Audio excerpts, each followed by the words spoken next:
Hello students, my name is Rohit Penuli and I am from ICT Virtual Classroom Dehradun.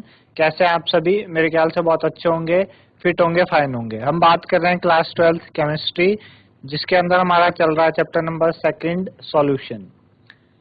और पिछले भाग में हमने बात की थी सॉल्युबिलिटी को लेके कि सॉल्युबिलिटी होती क्या है ना, कितना amount of maximum amount of solute जब डिसॉल्व हो सकता है किसी सॉल्वेंट में, उसकी सॉल्युबिलिटी हमने कहलाती थी। हमने देखा था कि solubility nature of solute solvent पे डिपेंड करती है, साथ ही साथ टेम्परेचर और प्रेशर पे भी उसका इफेक्ट होता है। तो हमने बात करी कि सॉलिड की सॉल्युबिलिटी लिक्विड्स में किस तरीके से होती है, और ली-चैटल प्रिंसिपल के अकॉर्डिंग हमने देखा कि इफेक्ट ऑफ टेम्परेचर से क्या फर्क पड़ता है सॉल्युबिलिटी में, एक्सोथर्मिक में क्या होती है, एंडोथर्मिक में क्या होती है।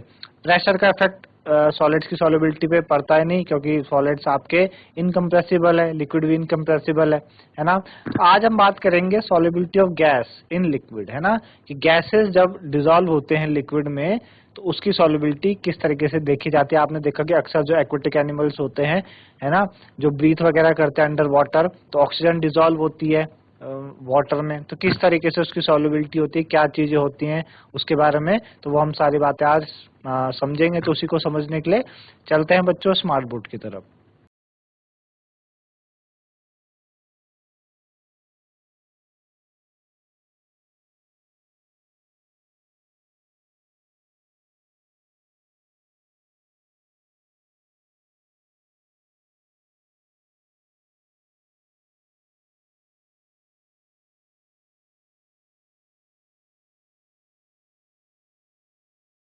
Solubility of gas in liquid, ठीक है ना। तो होता क्या है कि कई कई सारी जो गैसेस होती हैं वो डिसॉल्व होती हैं वाटर में, है ना। आपने देखा कि जो ऑक्सीजन होती है, ऑक्सीजन की जो डिसॉल्व का जो कंटेंट है वाटर में वो काफी कम है, बहुत कम वो डिसॉल्व होती है ना। और इसी डिसॉल्व ऑक्सीजन के कारण जितने भी एक्वेटिक एनिमल्स हैं, एक्वेटिक लाइफ है, वो सस्टेन कर पाते हैं, है ना। जबकि देखा जाए कि हाइड्रोजन क्लोराइड गैस HCl वो हाईली सॉल्युबल होती है वाटर में, है ना।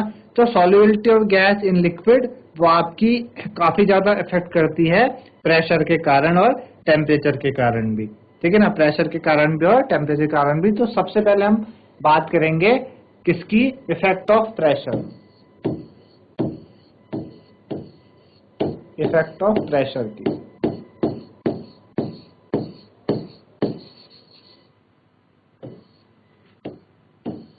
आई बात समझ में? मैंने क्या बात बोली, ये गैसेस गैसेस आपकी लिक्विड में होती हैं डिसॉल्व, ऑक्सीजन गैस भी डिसॉल्व होती है ना, HCl भी डिसॉल्व होती है। ऑक्सीजन की जो कंटेंट है डिसॉल्व होने की काफी कम है, और उसी काफी कम कंटेंट में ही जितने भी एक्वेटिक एनिमल है वो सस्टेन कर पा रहे हैं। हाइड्रोजन क्लोराइड गैस वो हाईली सॉल्युबल है वाटर में। तो ये कैसे पता चलता है, वो इफेक्ट ऑफ प्रेशर टेम्परेचर से पता चलता है।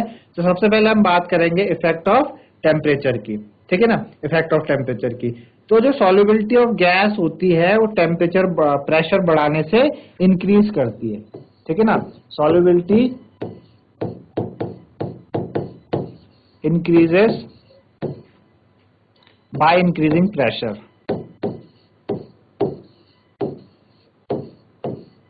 जैसे जैसे आप प्रेशर को बढ़ाएंगे, है ना, वैसे वैसे सॉल्युबिलिटी उसकी बढ़ेगी, है ना। भाई आपके पास क्या है, जैसे जैसे आप एक पर कंटेनर, उस कंटेनर में गैस है, आप ऊपर से उसको प्रेशर दे रहे हैं, तो गैस नीचे नीचे जाएगी, उसके मॉलिक्यूल तो ज्यादा सॉल्युबल होने लगेंगे, है ना। तो इसी के लिए हम क्या करते हैं कि सपोज हमारे पास क्या है, हमारे पास एक सिस्टम है, इस तरीके से एक बीकर है हमारे पास, है ना, ये हमारे पास बीकर है, ठीक है ना।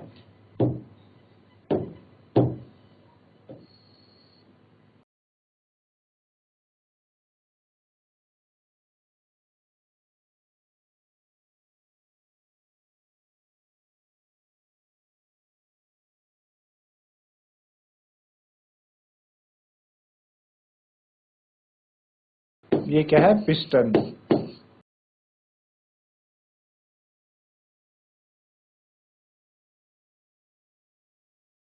ठीक है ना।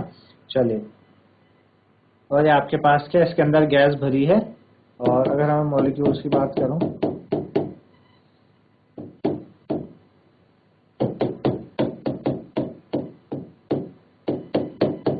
है ना, ये मॉलिक्यूल्स हो गए। तो हमने क्या करा, हमने कहा कि आपके पास हमने एक सिस्टम लिया, हमने एक कंटेनर लिया, हमने बोला लोअर पार्ट क्या है, सॉल्यूशन है, और अपर पार्ट आपका गैसियस सिस्टम है। ये जो लोअर पार्ट है इसको हमने क्या कहा, सॉल्यूशन कहा, और ऊपर वाला पार्ट में क्या है, आपकी गैस भरी हुई, गैसियस सिस्टम है ऊपर वाले पार्ट में, ठीक है ना, ऊपर वाले पार्ट में गैसियस सिस्टम है, ठीक है ना।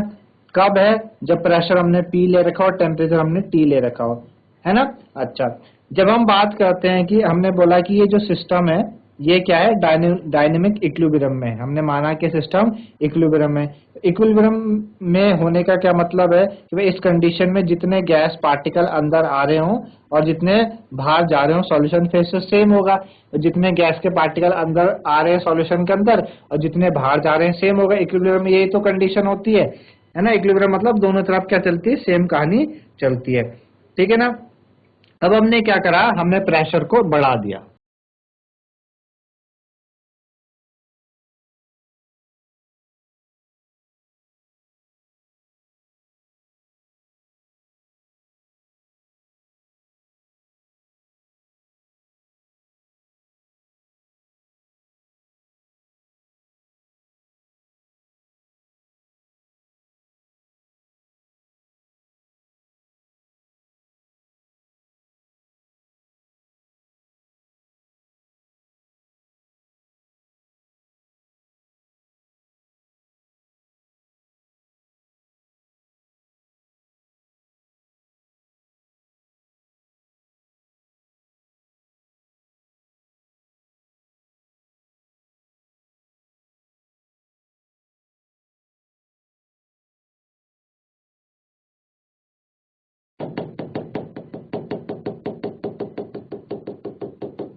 ठीक है, अब आप देखो, आपने जब प्रेशर बढ़ाया तो आप दोनों में कंपेयर करो, ऊपर गैस के मॉलिक्यूल कितने दूर दूर थे। जब आपने प्रेशर बढ़ाया, पिस्टन को आपने दबाया तो गैस के मॉलिक्यूल्स आपके काफी पास आ गए, है ना, गैस के मॉलिक्यूल्स के आगे काफी पास आ गए। तो जब आपने प्रेशर बढ़ाया, आपने सॉल्यूशन फेज पे प्रेशर बढ़ाया किस तरीके से, उसको कंप्रेस करके, है ना, तो इससे क्या होने लगा कि जो नंबर ऑफ गैस पार्टिकल थे पर यूनिट वॉल्यूम वो सॉल्यूशन के अंदर आ गए।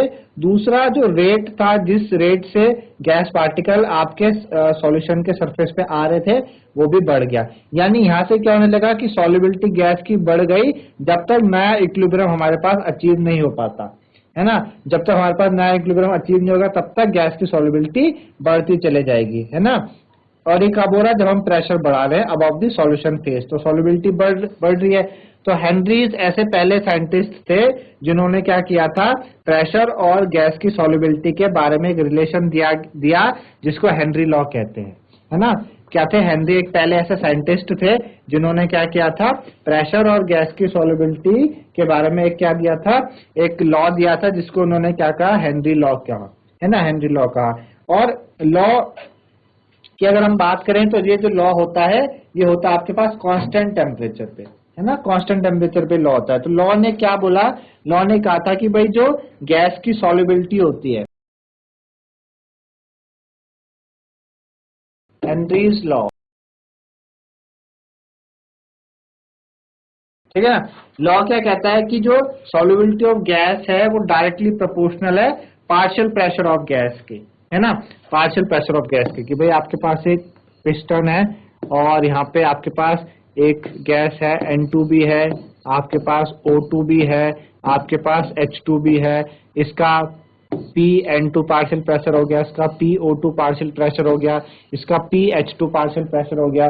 तो हेनरी लॉ ने क्या कहा था कि भाई जो सॉल्युबिलिटी होगी, है ना, हेनरी लॉ ने क्या कहा कि भाई जो सॉल्युबिलिटी ऑफ गैस है वो डायरेक्टली प्रोपोर्शनल है partial pressure of the gas, किसके, partial pressure of gas above the surface of liquid, liquid के सरफेस के ऊपर या सॉल्यूशन के सरफेस के ऊपर जो पार्शियल प्रेशर है उसकी सॉल्युबिलिटी ऑफ गैस वो डायरेक्टली प्रोपोर्शनल हो जाएगी पार्शियल प्रेशर के above the liquid surface, above the liquid surface, है ना, लिक्विड सरफेस के ऊपर इस तरीके से सॉल्युबिलिटी हो जाएगी। आई बात समझ में? तो डाल्टन जो हेनरी के कंटेम्परेरी थे उन्होंने भी यही बात इंडिपेंडेंटली बताया कि भाई सॉल्युबिलिटी ऑफ गैस होती है किसी लिक्विड की, है ना। जो सॉल्युबिलिटी ऑफ गैस है वो क्या है बच्चों, एक फंक्शन है पार्शियल प्रेशर ऑफ गैस का, है ना। सॉल्युबिलिटी ऑफ गैस क्या है, फंक्शन है पार्शियल प्रेशर ऑफ गैस का। तो हम क्या कर सकते हैं, मोल फ्रैक्शन का यूज कर सकते हैं किसके टर्म में, मेजर ऑफ इट्स सॉल्युबिलिटी। भाई सॉल्युबिलिटी को आप अगर क्या करें, मेजर करें, तो आप उसके सॉल्युबिलिटी को आप पार्शियल मोल फ्रैक्शन के उससे भी आप दिखा सकते हैं, मोल फ्रैक्शन ऑफ गैस। एक्चुअल में सॉल्युबिलिटी है क्या, number of moles of solute, है ना। Number of moles of solute वो डिसॉल्व हो रहा है कितने, किसमें, किसी सॉल्वेंट में डिसॉल्व हो रहा है, वही तो सॉल्युबिलिटी कहलाती है। तो ऊपर नंबर ऑफ मोल्स आते हैं, तो क्या आप नंबर ऑफ मोल्स को मोल फ्रैक्शन से बता सकते हैं, है ना। तो उन्होंने यही बोला, उन्होंने क्या कहा कि अगर हम यूज करें मोल फ्रैक्शन ऑफ गैस को, है ना, as a measure of solubility, तो उन्होंने क्या कहा कि हम क्या कह सकते हैं कि भाई जो मोल फ्रैक्शन ऑफ गैस है वो प्रोपोर्शनल हो जाएगा पार्शियल प्रेशर ऑफ गैस के। भाई सॉल्युबिलिटी की जगह अब आप क्या पुट कर सकते हैं, मोल फ्रैक्शन। तो आप ऐसे लिख सकते हैं कि जो मोल फ्रैक्शन ऑफ गैस है वो डायरेक्टली प्रोपोर्शनल हो जाएगा किसके, पार्शियल प्रेशर ऑफ गैस के। हो जाएगा कि नहीं हो जाएगा, है ना। तो हेनरी लॉ ने क्या करा था, यही स्टेटमेंट इन्होंने दी कि जो partial pressure of gas, partial pressure of gas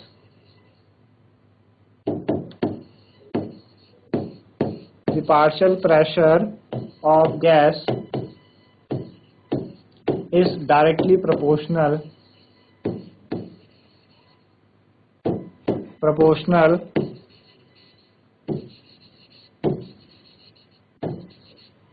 ठीक है, to the mole fraction,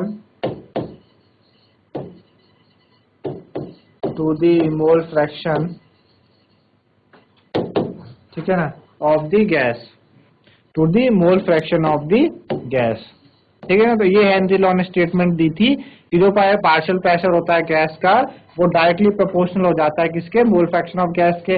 यानी हम कैसे लिख सकते हैं, पार्शियल प्रेशर ऑफ गैस आपका क्या हो जाएगा, डायरेक्टली प्रोपोर्शनल हो जाएगा मोल फ्रैक्शन ऑफ गैस के, ठीक है। अब इस प्रोपोर्शनलिटी साइन को जब आप हटाओगे तो उसकी जगह क्या आ जाता है, आपका कांस्टेंट आ जाता है, जिसको आप क्या कहते हैं, के एच। तो ये के एच क्या है, के एच आपका यहाँ पे हेनरीज कांस्टेंट है। के एच को क्या कहते हैं हम, हेनरीज कांस्टेंट,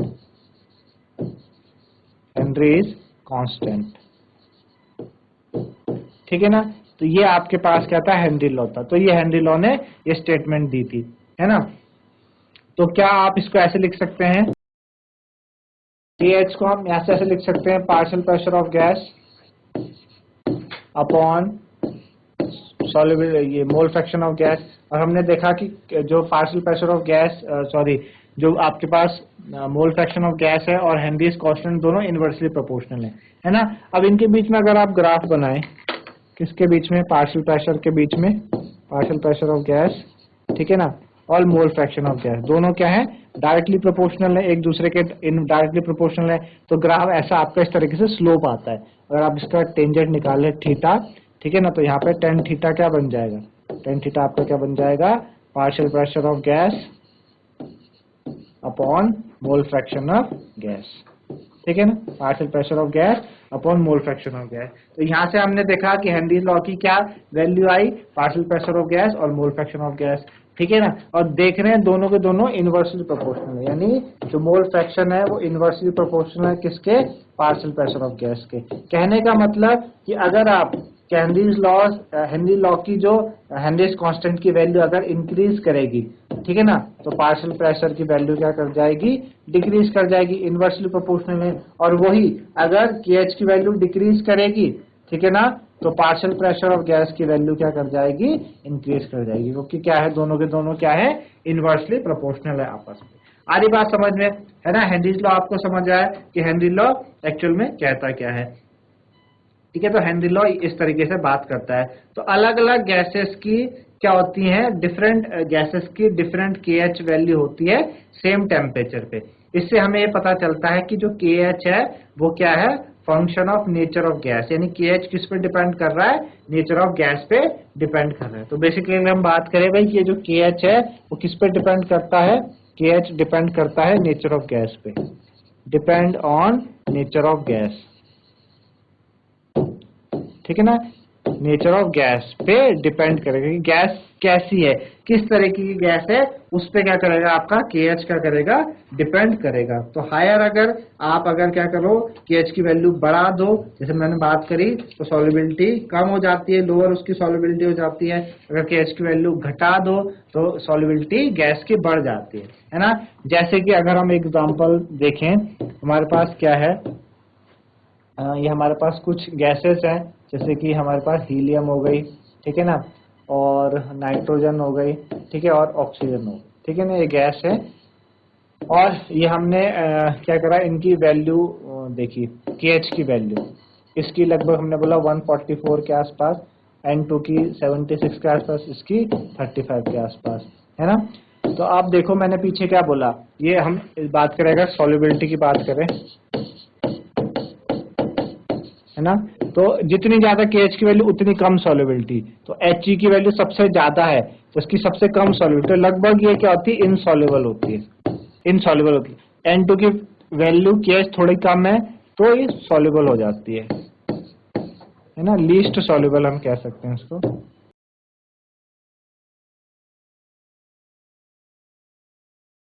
या लीस्ट नहीं, हाँ लीस्ट सॉल्युबल बोल ले। और ये आपके पास काफी कम है, किसकी वैल्यू, O2 की वैल्यू, KH की वैल्यू O2 के लिए काफी कम है तो काफी ज्यादा सॉल्युबल। तो आपको डिफरेंस समझ आ रहा होगा कि KH की वैल्यू जितनी ज्यादा उतनी कम उसकी सॉल्युबिलिटी हो जाती है। आए बात समझ में, KH की वैल्यू जितनी ज्यादा उतनी कम उसकी सॉल्युबिलिटी हो जाती है ना। चलिए,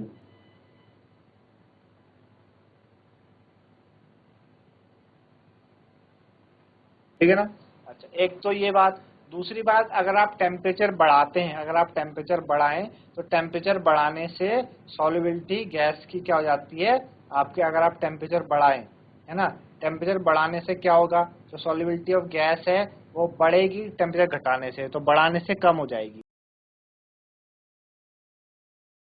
टेम्परेचर आप बढ़ाएं तो टेम्परेचर बढ़ाने से क्या हो जाएगा, KH की वैल्यू बढ़ जाएगी, इंक्रीज करेगी। KH की वैल्यू इंक्रीज करेगी तो भाई सॉल्युबिलिटी गैस की क्या करेगी, डिक्रीज करेगी ना, सॉल्युबिलिटी डिक्रीज करेगी। अगर वही टेम्परेचर आपका क्या हो जाए, कम हो जाए, टेम्परेचर आपका कम हो जाए तो KH की वैल्यू भी कम हो जाएगी। अगर KH की वैल्यू कम हो जाएगी तो मोल फ्रैक्शन की वैल्यू क्या हो जाएगी, बढ़ जाएगी, है ना, यानी सॉल्युबिलिटी बढ़ जाएगी। इसी वजह से आपने देखा होगा कि जो एक्वेटिक एनिमल्स होते हैं वो ज्यादा प्रेफर करते हैं कोल्ड वाटर में रादर देन हॉट वाटर। पर ठंडे पानी में क्या रहता है, ठंडे पानी में टेम्परेचर कम है तो KH की वैल्यू कम होगी, है ना। अगर KH की वैल्यू कम है तो सॉल्युबिलिटी ज्यादा होगी।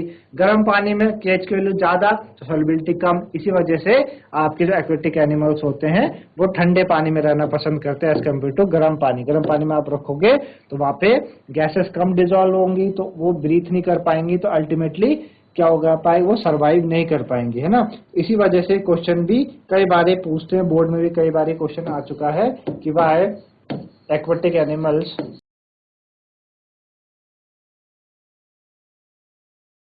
वाई एक्वेटिक एनिमल्स या aquatic species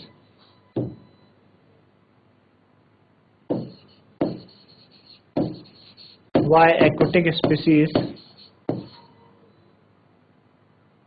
why aquatic species are more comfortable, aquatic species are more comfortable in cold water than hot water, कि क्यों जो एक्वेटिक स्पीसीज होती हैं वो ज्यादा कंफर्टेबल होती हैं कोल्ड वाटर में as compare to hot water, है ना, ठीक है ना। तो हम क्यों हम क्या कह सकते हैं, because due to higher solubility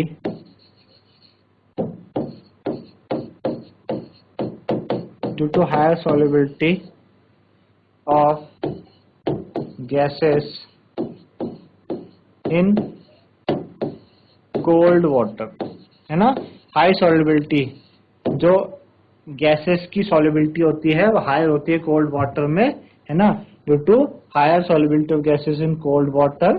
तो इस वजह से ये क्या होती हैं, आपकी जो एक्वेटिक स्पीसीज होते हैं वो ज्यादा कंफर्टेबल होते हैं कोल्ड वाटर में रादर देन हॉट वाटर, ठीक है ना। तो इन्हें आप नोट डाउन करिए पहले।